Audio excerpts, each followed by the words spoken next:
क्या आपकी भी डिलीवरी जनवरी, फरवरी, मार्च के महीने में होने वाली है, तो आपको किन बातों का ख्याल रखना चाहिए? आज की वीडियो में मैं आपको बताने जा रही हूँ। ये ऐसा मौसम है जिसमें सर्दी बहुत ज़ोर पे होती है और मार्च के महीने में ये कम होती जाती है। उस वक़्त पे वसंत आ जाता है। तो आपको किन चीज़ों का ध्यान रखना है, इस बात का आपको बहुत ख्याल रखना है। क्योंकि सर्दियों के मौसम में क्या है, जो प्रेग्नेंट वुमन होती है उनकी इम्यूनिटी तो पहले से ही कमज़ोर होती है।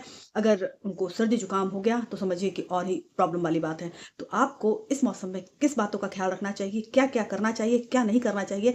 आप अगर इस दौर से गुज़र रहे हैं, आपकी डिलीवरी भी जनवरी, फरवरी, मार्च में है, तो आप ये वीडियो पूरा देखें। आपके आस-पास कोई हो तो उनको ज़रूर शेयर करें, जिससे ये महत्वपूर्ण जानकारी सभी को प्राप्त हो सके। सो हेलो एवरीवन, स्वागत करती हूँ। अगर आपकी डिलीवरी भी जनवरी, फरवरी, मार्च में है, तो आपको थोड़ा सतर्क रहने की ज़रूरत है, क्योंकि इस वक्त पे जो जनवरी और फरवरी का महीना है, उस वक्त पे सर्दी बहुत पीक पे होती है और उत्तर भारत के एरिया में बहुत ही ज़बरदस्त ठंड पड़ती है। तो आपको अपना विशेष ध्यान रखना है, लेकिन आपको इस बात का ध्यान ये भी रखना है कि कहीं आप बिल्कुल रज़ाई में ही तो नहीं पड़े हुए हैं, बिल्कुल भी एक्टिव नहीं है, हमें कुछ काम ही नहीं करना है, ऐसा नहीं करना है आपको। प्रेगनेंसी एक खूबसूरत दौर है, उसमें आपको एक्टिविटी आपकी बहुत ही मायने रखती है। आपको क्या करना है, लास्ट मोमेंट पे आपको एक्टिव रहना है। आपको टहलना है, आपको थोड़े हल्के-फुल्के एक्सरसाइज़ करना है। अगर आपको ऐसा लगता है ठंड ज़्यादा है, आप बाहर नहीं जा सकते, आप घर में ही टहलिए। ये बहुत ही ज़रूरी है। आपको कम से कम 30 से 40 मिनट रोज़ टहलना है। इससे अगर आप नॉर्मल डिलीवरी चाहती हैं, आपको किसी प्रकार की कोई परेशानी नहीं चाहती, तो आपके लिए ये बहुत ही इम्पोर्टेंट है। आपको अपनी बॉडी को एक्टिव रखना ज़रूरी है, जिससे आप और आपका बच्चा दोनों ही स्वस्थ रहें। इस मौसम में धूप बहुत ही महत्वपूर्ण हो जाती है। आपको क्या करना है, डेली आपको 15 से 20 मिनट धूप में ज़रूर बैठना है। आपको क्या करना है, पीठ धूप की तरफ करके आपको 15 से 20 मिनट डेली धूप में बैठना ही है। आप ये सुबह की धूप ले सकते हैं। इससे क्या है, आपकी बॉडी में नेचुरल तरीके से विटामिन डी बनेगा और आपके आपके बच्चे दोनों के लिए ये हेल्दी रहेगा।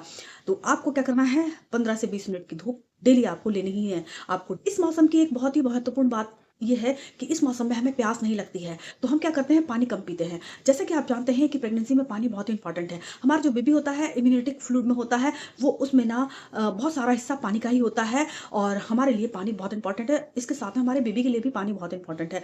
तो आपको क्या करना है, पानी पर्याप्त पीना है। देखिए, सर्दी के मौसम में प्यास नहीं लगती तो हमें ऐसा लगता है हमारी बॉडी को नीड नहीं है, लेकिन हमारी बॉडी को नीड पानी की हमेशा ही रहती है। तो आपको क्या करना है, 3 से 4 लीटर पानी पीना ही है। अब आप ऐसा बोलेंगे मुझे ठंडा पानी अच्छा नहीं लगता, आप हल्का गुनगुना करके रखिए पानी और अपने पास में बोतल रख लीजिए कि मुझे ये 2-2 लीटर की बोतल खत्म करनी ही है। आपको क्या करना है, उसको सामने रखिए और आपको इसको धीरे-धीरे करके आपको इसको पूरा फिनिश करना है। इससे क्या है, आपकी बॉडी का बैलेंस भी सही रहेगा, आपका बेबी भी सही रहेगा और आपको अच्छा भी लगेगा। तो इस बात का आपको विशेष ध्यान रखना है। क्या होता है कि कभी-कभी हम पानी कम पीते हैं, उस कंडीशन में आपकी डिलीवरी में परेशानी आ सकती है। कभी-कभी पानी कम हो जाता है, तो आपको ही समस्या हो सकती है। देखिए, बहुत ही इम्पोर्टेंट और ये महत्वपूर्ण बात है, इस बात का आप विशेष ध्यान रखिए। इसके साथ में आपको क्या करना है, इस मौसम में आप गर्म दूध में खजूर डाल के पी सकते हैं। आप ड्राई फ्रूट्स वाला दूध ले सकते हैं, आप केसर वाला दूध ले सकते हैं, आपके लिए बहुत इम्पोर्टेंट है और आपकी डिलीवरी में स्पेशल नॉर्मल डिलीवरी में ये बहुत ही सहायता करता है। तो आप इसको ज़रूर ट्राई करें। सर्दी का मौसम है, हम क्या करते हैं, बहुत सारे कपड़े पहन लेते हैं।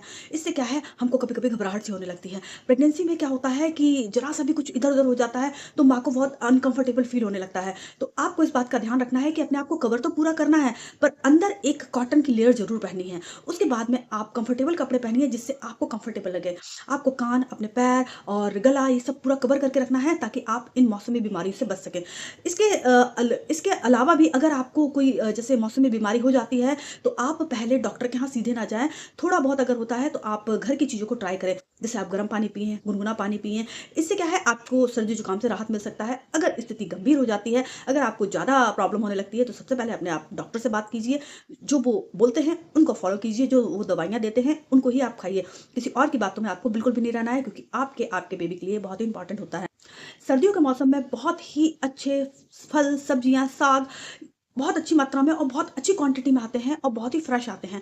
इस मौसम में क्या होता है, हमारा मेटाबॉलिज़्म भी अच्छा रहता है, तो हमको ये सारी चीज़ों को अच्छी तरीके से खाना है। आप सीज़नली फ्रूट्स खाइए, जैसे अभी अमरूद बहुत अच्छे आते हैं, मौसम भी बहुत अच्छी आती है। आपको इन चीज़ों को अच्छी मात्रा में कंज़्यूम करना है। आप चाहें टमाटर, गाजर और पालक, इनका आप सूप बना के पी सकते हैं, बहुत ही फ़ायदेमंद है। जिन महिलाओं को प्रेगनेंसी के दौरान खून की कमी हो जाती है, आयरन की डिफ़िशियंसी हो जाती है, उनके लिए ये बहुत ही फ़ायदेमंद है। इसके साथ में आपको क्या करना है, अपना अल्ट्रासाउंड सही समय पे कराते रहना है। अगर आपके बेबी का वेट कम आता है, तो अपनी डाइट में प्रोटीन इंक्लूड कीजिए। डॉक्टर इस दौरान आपको प्रोटीन के सैशे देते हैं, आप उनका उपयोग ज़रूर करें। इससे क्या है, आपको आपके बेबी को वेट गेन करने में मदद मिलेगी और आपको भी अच्छा फ़ील होगा। तो इन बातों का आपको ध्यान रखना बहुत ही इम्पोर्टेंट है, क्योंकि ये सब आपके और आपके बेबी दोनों से जुड़ी हुई बातें हैं, जो कि आपके लिए इम्पोर्टेंट है।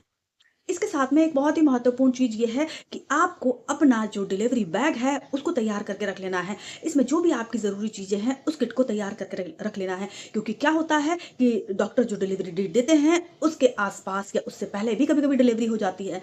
तो आपको इस बात का ध्यान रखना है। देखिए, मैं अपना खुद का पर्सनल एक्सपीरियंस बता रही हूँ कि मेरे को डिलीवरी की डेट जो बताई गई थी, उससे 6-7 दिन पहले ही मेरी डिलीवरी हो गई थी। तो आपको भी इस बात का ध्यान रखना है कि ज़रूरी चीज़ें जो किट है उसमें तैयार करके रखिए, क्योंकि आपको हॉस्पिटल जाने का समय कभी भी हो सकता है।